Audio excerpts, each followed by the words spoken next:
किताब मुकद्दस में से यशायाह की किताब के 24वें बाब की तिलावत। देखो, खुदावंद जमीन को खाली और सरनगून करके वीरान करता है और उसके बाशिंदों को तितर बितर कर देता है।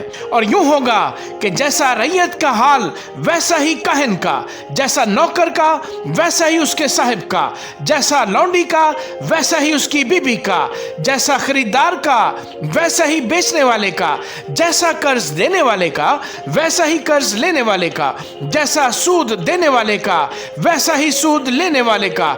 जमीन बिल्कुल खाली की जाएगी और बशिद्दत गारत होगी, क्योंकि यह कलाम खुदावंद का है। जमीन गमगीन होती और मुरझाती है, जहान बेताब और पजमुर्दा होता है। जमीन के आली कदर लोग नातवान होते हैं। जमीन अपने बाशिंदों से नजिस हुई, क्योंकि उन्होंने शरीयत को अदुल किया, आइन से मुनहरफ हुए, अहद अब्दी को तोड़ा।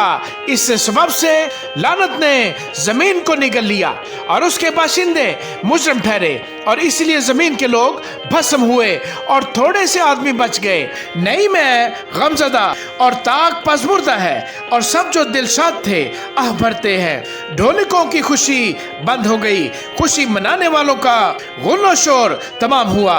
बरबद की शादमानी जाती रही, वो फिर गीत के साथ मैं नहीं पीते। पीने वालों को शराब तल्ख मालूम होगी। सुनसान शहर वीरान हो गया, हर एक घर बंद हो गया कि कोई अंदर न जा सके। मैं के लिए बाजारों में ववेला हो रहा है, सारी खुशी पर तारीकी छा गई। मुल्क की इशरत जाती रही, शहर में वीरानी ही वीरानी है और फाटक तोड़ फोड़ दिए गए, क्योंकि जमीन में लोगों के दरमियान यूं होगा जैसा जैतून का दरख्त झड़ा जाए, जैसे अंगूर तोड़ने के बाद खोशा चीनी। वो अपनी आवाज बुलंद करेंगे, वो गीत गाएंगे खुदावंद के जलाल के सबब से, समंदर से ललकारेंगे। पस तुम मशरिक में खुदावंद की और समंदर के जजीरों में खुदावंद के नाम की, जो इसराइल का खुदा है, तमजीद करो।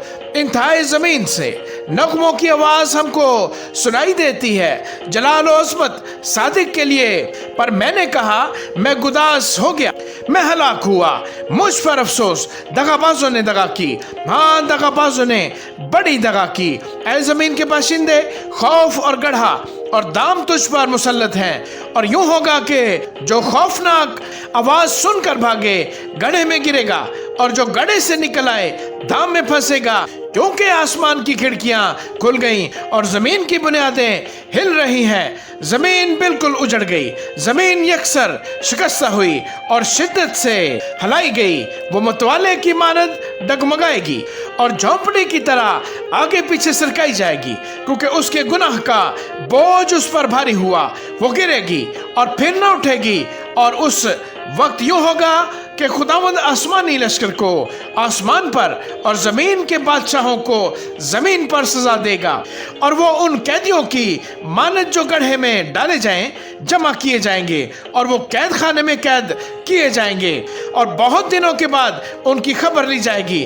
और जब रब्बुल फाज को है सयून पर और यरूशलेम में अपने बुजुर्ग बंदों के सामने हशमत के साथ सल्तनत करेगा, तो चांद मुस्तरिब और सूरज शर्मिंदा होगा।